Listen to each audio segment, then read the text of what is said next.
And now, the Hall of Fantasy. Welcome to the Hall of Fantasy. Welcome to the series of radio dramas dedicated to the supernatural, the unusual, and the unknown. Come with me, my friends. We shall descend to the world of the unknown and forbidden, down to the depths where the veil of time is lifted, and the supernatural reigns as king. Come with me and listen to the tale of the Marquis of Death. Are you coming, Davy? Yes, Andre. Where are you? Right along the riverbank. Oh, yes, I see you. Where is he? Over here. Everett. Don't worry. He is alive. What happened to him? I will show you. Let me light a match. Take a look at his throat, monsieur. 3 little red marks. That is correct, mon ami. The mark of the vampire bat.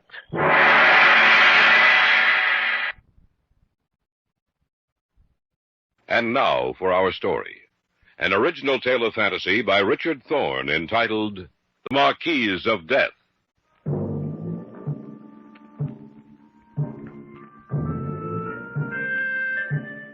My brother went with me to Millau in the southern part of France. For while I wrote my novel, he was to rest. The doctors in the States had told him to take a complete 6 months rest. I knew of no better place in which to do it. It was a warm evening in June when it began, this tale I tell. A warm evening, cooled by the soft breath of a summer's breeze. Everett, my brother, had gone for a walk.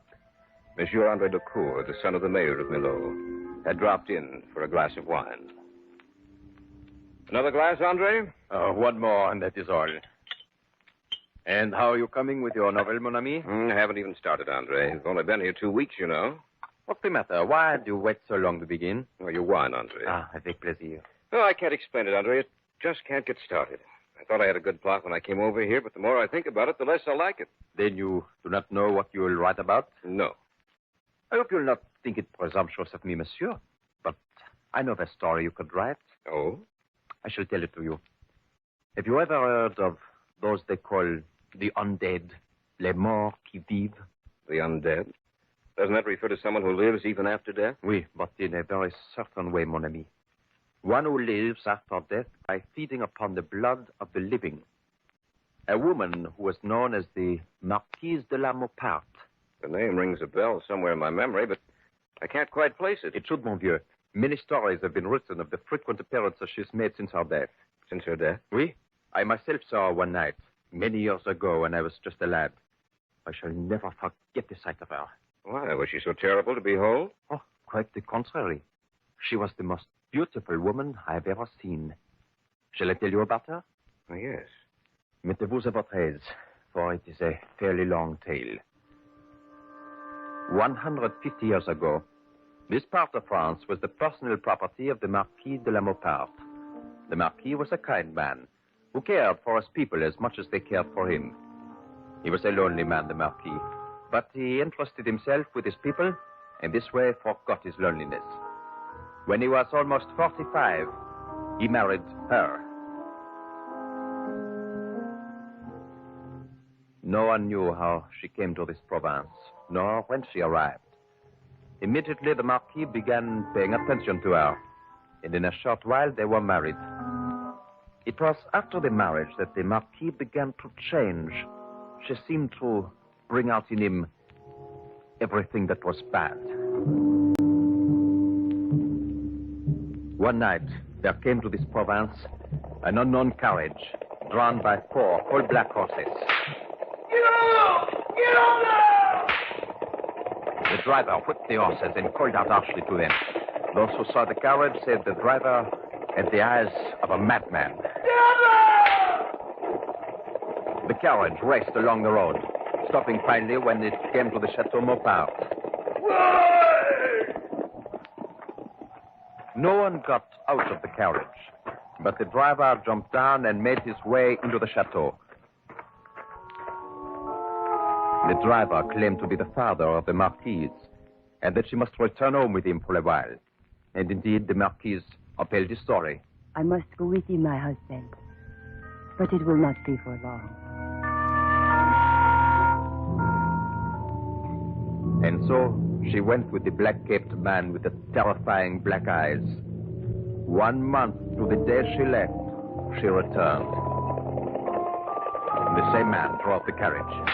Get up! Get up now! And the Marquis de la Maupeou rode inside. They arrived in the dead of night.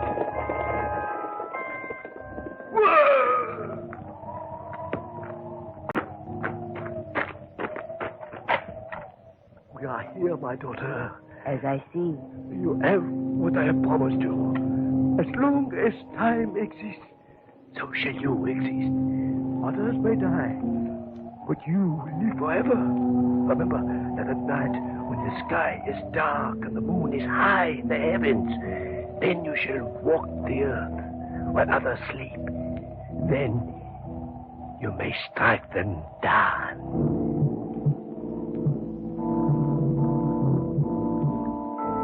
The Marquis went into the chateau, and the carriage and man disappeared and were never seen again.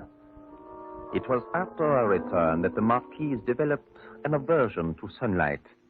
By day she would sleep, and when the sun had set, she would wake and live while others slept.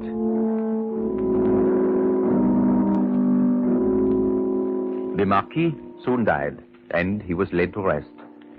And one by one, the servants died.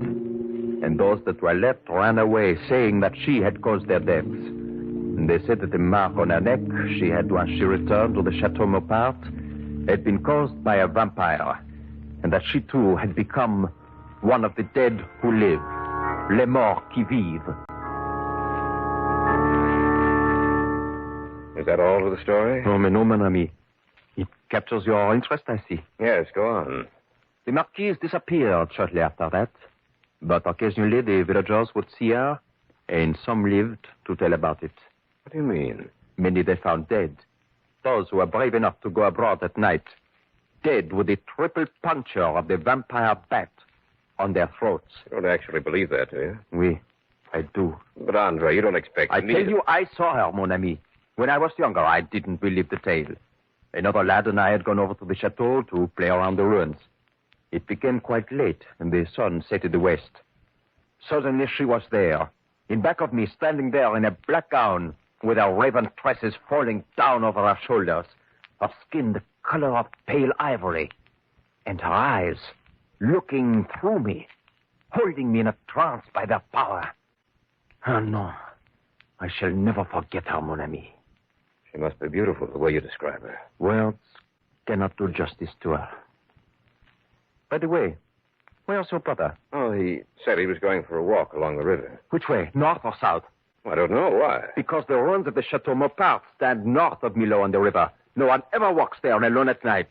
Really expect me to believe that story? I would if I were you, monsieur. The Marquise walks along the bank of the Thorne River at night. If your brother is walking north, toward the chateau, he is apt to meet her. And that meeting, monsieur, could very well result in his death.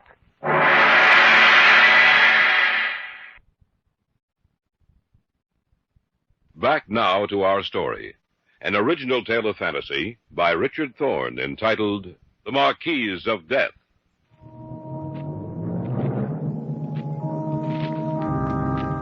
We sat there in the gathering darkness. Andre Lecour had just told me a story I found difficult to believe. Yet he sat there sipping his wine, and the look in his face told me that he believed it. Believe me, mon ami, if your brother is walking north, along the banks of the Thorne, he is apt to meet the Marquise. And that meeting could very well result in his death. You really do believe the story, don't you? But of course I do. And I would advise you to believe it too, mon ami. What do you think I should do? Go searching for him. Alone? I shall go with you, monsieur. All right. Venez avec moi. Come with me. Together we shall go to the bank of the Thorne. Perhaps we may not find him. But if we do, he will be a victim of les morts qui vivent, of the dead who live.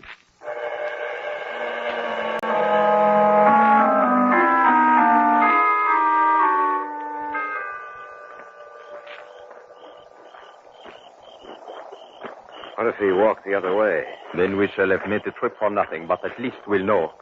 Did I try calling him? Oui. Everett! Everett! If he's around here, he should have heard that. He might not be able to hear you, monsieur. Maybe we ought to split up. A good idea, but do not go far. Stay within voice of each other. All right. You go south, I'll go north. We meet again here in 10 minutes. 10 minutes. Au revoir. See you later. I watched him walk off. It was getting quite dark when I started down the river. It couldn't have been more than 3 minutes from the time we parted when she stepped out from behind a tree. Bonsoir, monsieur. Good evening. Are you looking for someone? How did you know? I heard you calling to him. Have you seen anybody around here? No one, monsieur. What are you doing down here? I am walking, monsieur. You live around here? Near the chateau, monsieur. The chateau. Oui. At what are you staring, monsieur? Your eyes. Davy! Davy! What? Your friend. He is calling to you, monsieur. A bientôt. Davy, I found him! Where are you? Follow the river north. A bientôt. Are you coming, Davy? Yes, Andre. Where are you? Right along the riverbank. Yes. Yes, I see you. Where is he? Over here. Everett. Don't worry, he's alive. What happened to him? I will show you. Let me light a match. Take a look at his throat, monsieur. 3 little red marks. And that is correct, mon ami. The mark of the vampire bat.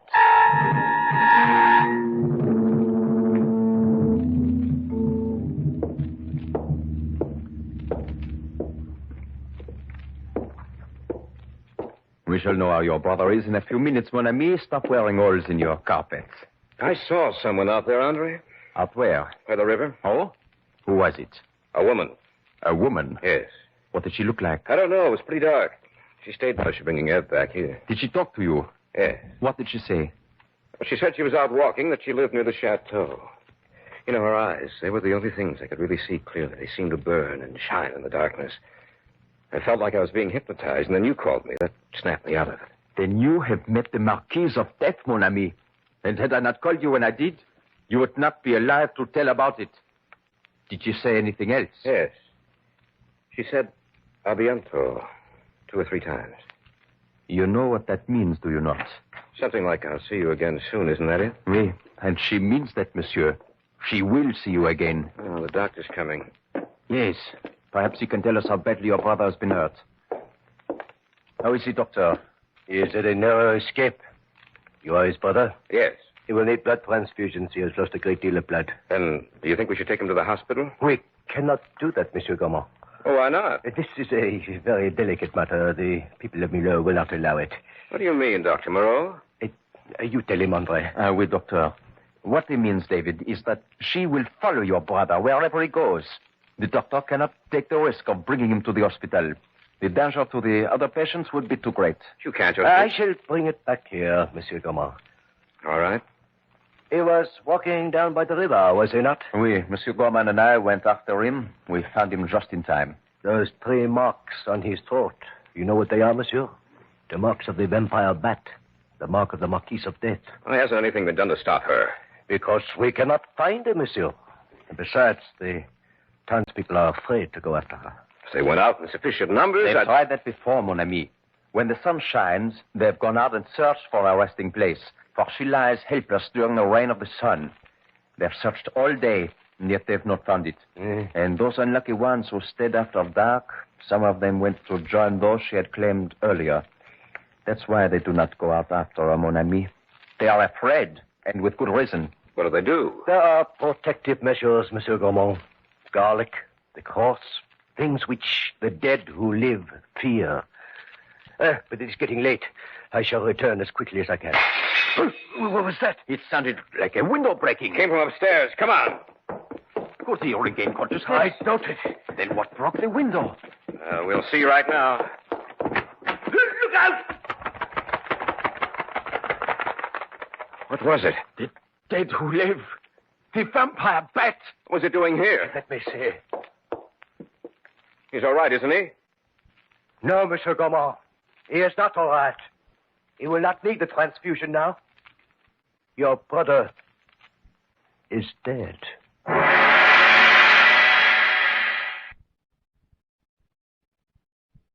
Back now to our story. An original tale of fantasy by Richard Thorne entitled The Marquis of Death.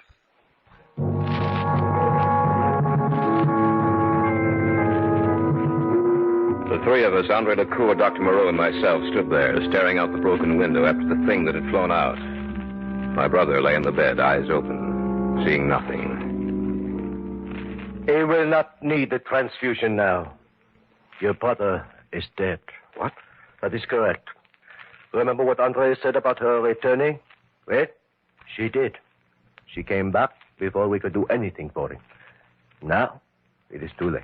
You stand here and calmly say that he's dead. You accept it for a fact, but you don't propose to do anything about it. What can we do, mon ami? We can go find her. We can destroy her. Oh, others have tried before you, Monsieur Gaumont, with no success. I don't care. I'm going out there, even if I have to go alone. You cannot go out there alone. But I am, and you're not going to stop me.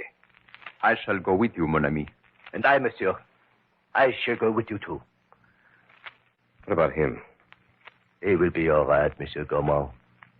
There is nothing more she can do to him.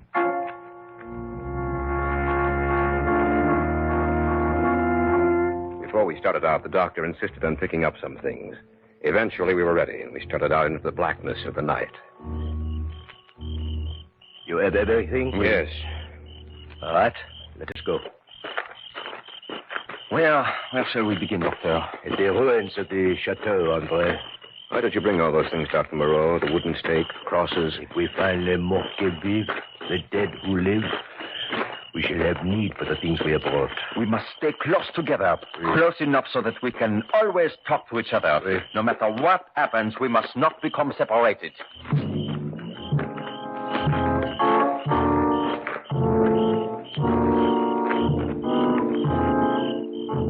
Now we all have a lampe de poche.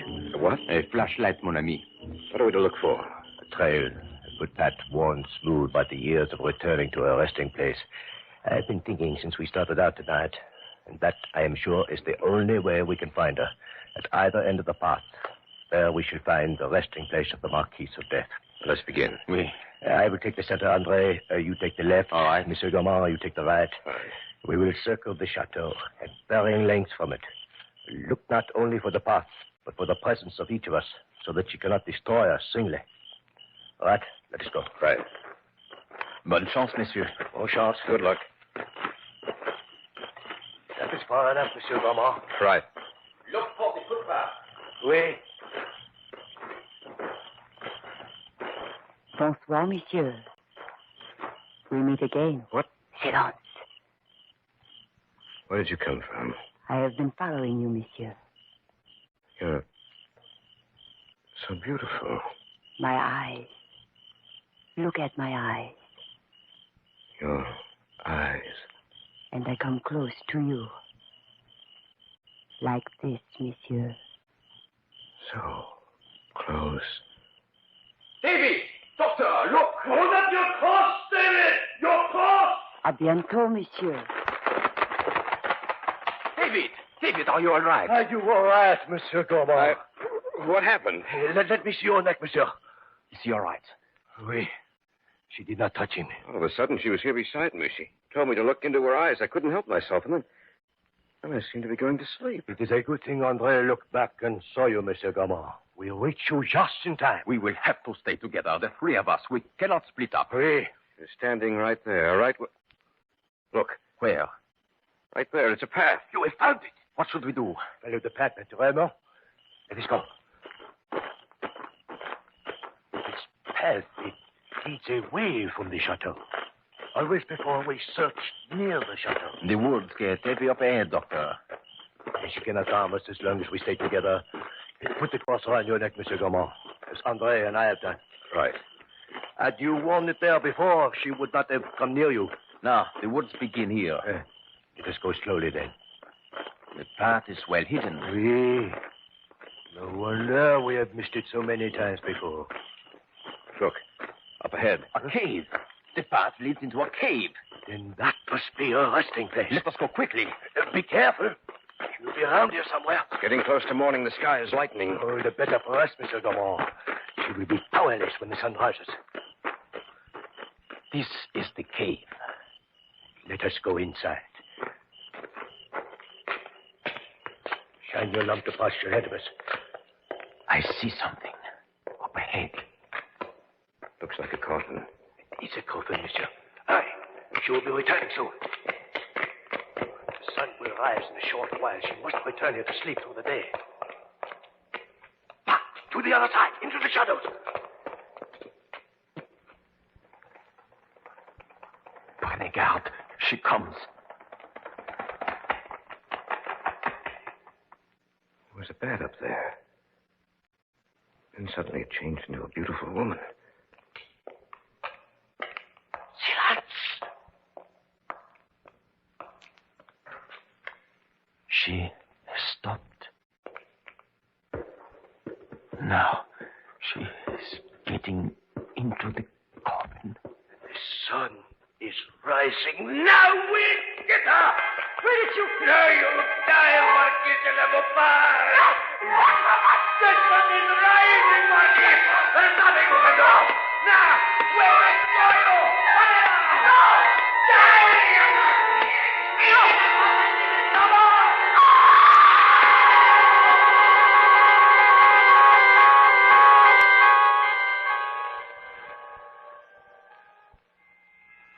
Is she dead? Oui. She is dead. Truly dead. A stake through her. Why did you kill her that way? That is the only way. The dead who live can be killed, mon ami. So perishes the Marquis de la Montpart. The terrible toll of death she has taken through the years is now ended. She has crossed the barrier from which there is no return. Milo has been freed from the curse of the Marquis of Death.